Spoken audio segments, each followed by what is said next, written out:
So, guys, I want to do another tough video today, and I want to mention that, I did see a therapist in high school, and they diagnosed me with autism. And then what happened was that when I was in college, no, then when I was like in my 30s, I saw another therapist, and he said that was like a misdiagnosis. And the other things that did happen too is that, when you get like psychological evaluation, especially when you're a kid, your parents like have private meetings or private conversations. So it's ultimately like when I read the paperwork, it was like saying, okay, there's a lot of things that my parents are saying that are either taken out of context. Like, for example, I had an issue of lying, but also I remember like my dad would flip out and scream, yell, and smack me and other things like that, and just lose his temper. So that's why I lied. Really, like it's not just, oh well, it's a pattern of behavior. There's something behind that behavior. But with that said, I want to do a video today called the Autistic Babysitter. So what happened was that when I was in eighth grade, my younger brother. My younger brother would go to work with my dad sometimes. So what happened was that during the spring break, my father, Garrison, I'm changing the names. Like he actually had me stay home and take care of my younger brother, Jordan, for like 5 or 6 days, really. And what happened was that he would kind of come in, he would kind of like say, okay, this is what's going to happen, and then we would be, and it would just be the thing was that my younger brother was very hyperactive. He was very defiant. He always wanted to get his way, and my dad just couldn't deal with it. And my brother would also do some really stupid things. Like sometimes he would be running 100 miles an hour in my dad's office and crash into things and just be like crying because he was being an idiot of running into things. I remember sometimes when I would go to work with my dad would be flipping over tables and other things like that because he was just mad about my brother's lack of common sense. Like how stupid are you that you have some Burger King, you have some soda, and then you're like 6 or 7 years old, you're running and you're knocking, and you're rolling over, and you're going ass over tea kettle because you just can't slow the fuck down, really. So that was one of the reasons as well, because he was just too hard to deal with. And also, I also understand that a lot of times parents will do that to their kids, where they're like, okay, you know what, you're the older relative, so you're the older brother, so we need to just be cheap and not get him a babysitter, or we're too cheap to put him in daycare, or like maybe like a spring break camp or something like that. Um, so I ended up taking care of him, but I also remember like how my dad would come home during, um, you know, um, lunchtime. He would just be like, just he'd be like eating food. He would act like he had like a big smile, acting kind of smug and whatever. And then my other father, Rick, came home one day and he kind of saw that my younger brother and I were like together, and he was kind of mad about that. So he called Garrison and said, "Hey, this is not going to happen. You're not going to leave my 6 year old kid with my with my 14-year-old or something like that." I don't. I'm not sure how young my brother was. I think he was like 4 or 5 year old. I think he was like 4 and I was like 16 or something like that. But I remember like my other father saying something like, "Oh well, Byron doesn't mind." And no, the thing is, my parents never asked me, and I grew up in that generation. If I said no, I want to play video games all day, or no, I don't want to be taking care of this pain in the ass little kid. I have no fun. It sucks really. I'll probably get the wham wham because that's kind of like how it was with a lot of older kids. Like it's just like in Everybody Hates Chris. Really, if he said no, I don't want to take care of Drew and Tanya, smack smack. You'll do it and you'll like it because the older generation was definitely very selfish. That's how their parents were to them. Really, they were always really selfish bastards, and that was also bad too because I had autism, and I was diagnosed with autism. So it's almost like saying, "Oh well, I got to take advantage of you," or "Oh well, you're stupid," or "Oh well, you don't stand up to me," or "Oh well, my dad's like 100 pounds, maybe 150 pounds bigger than me. What's gonna happen if I say no? Bam, bam." Type of thing, really. Or I'm gonna scream on top of my lungs, and you're gonna be forced to do that, really. So definitely, the following day, I think it was like a Friday or something like that. Jordan went to work with Garrison, and Garrison came home and he was very pissed off and frustrated because Jordan was being Jordan. So there's a couple of things to say about this. That first of all,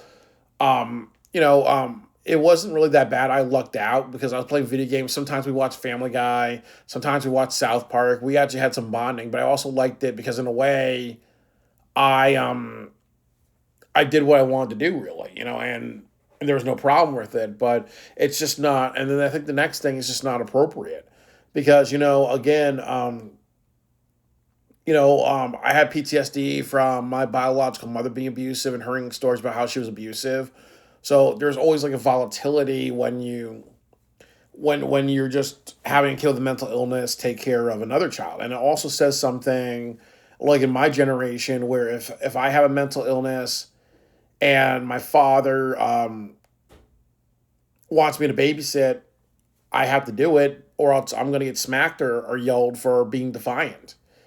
Um, because I grew up in that generation of what, you shut up and you follow orders. It wasn't like nowadays where if a kid says no, the parents say okay, really, or maybe I'll pay you $100 a day to babysit him because minimum wage is like $8 in Connecticut, and then I'm gonna take you to, and then you can spend that $100 or whatever you want. It wasn't like that, when I grew up. It was, what, you're a kid, you shut up and you deal with it, or else I'm gonna knock you across the head. And then also, both my parents were working, so it's also like, okay, you know what? Well, we got to go out and make a paycheck. You got to take care of this kid, but it's like this is why we have babysitters. This is why we choose not to adopt kids or fuck to have a kids when we're too busy. Um, but it was also an example of how I had mental health issues and my dad took advantage of me because he was like saying, hey, he doesn't stand up for himself, or hey, you know what, I can scream and yell at him and I'm going to get my way. I'm the adult. The adults have to put their kids in their place. And that teaches, that's one reason why I don't have a family. Because imagine if I had a wife like that. I'm going to Tokyo next Friday. Imagine she's like saying, no, you have to bring the kids, or no, um, you have to do something like cancel your trip. I got to take the money. I'm going to have a girls' night out. And you're going to take care of the kids for the weekend. Just like I think it happened to, or like we watched the Bernie Mac show. He wanted to go to Vegas and one of his kids gets sick, one of his nieces and nephew gets sick, and he had to be a father to them and stay with them, instead of having fun, really. So, but I made the choice in my life. I made the choice not to have kids. I also will say this too: if one of my relatives had children and they died or whatever, I'm not taking custody. Their asses are going to foster care because I'm not gonna be raising a couple of brats. I'm not gonna have a kid with a mental illness that I'm going to be, being a surrogate father for. I'm not going to have a daughter and buying her tampons and maxi pads and have her talk about how bloody her pussy is. I'm not going to have, any of my relatives, because, also there's a lot of gentle parenting nowadays. So what would happen if I'm strict and they're not going to listen? Or what would happen if I can't work, my usual 14-hour days and that all has to go out the window because I have to take care of some kid, really? Fuck all that. But part of it starts from how I was raised, which was, and that's kind of was the older generation's attitude, which was, everybody pitches in. If I make the mistake to have a child, you pitch in. If I adopt a child and then I can't take care of the child because I have to go to work and whatever, the other children have to pitch in. As James Baldwin said in the Fire and his book Native Son, his father always tell him, "You are needed. Why aren't you home? You are needed." But I'm happy the attitude's changing. And there's a lot of people my generation, like me, who say, oh, well, I'm not going to have kids. Or I don't want to have kids. Or I'm not going to do something like have a kid and then 5 or 6 years have 3 or 4 of them and be like, okay, now you're the babysitter. So I go to Tokyo for 4 or 5 days. And if the house isn't, and I have white walls in my house. So if there's a little speck, I'm going to knock out the older kid for not being responsible over the younger kids. Like, I'm happy that shit's not going on nowadays.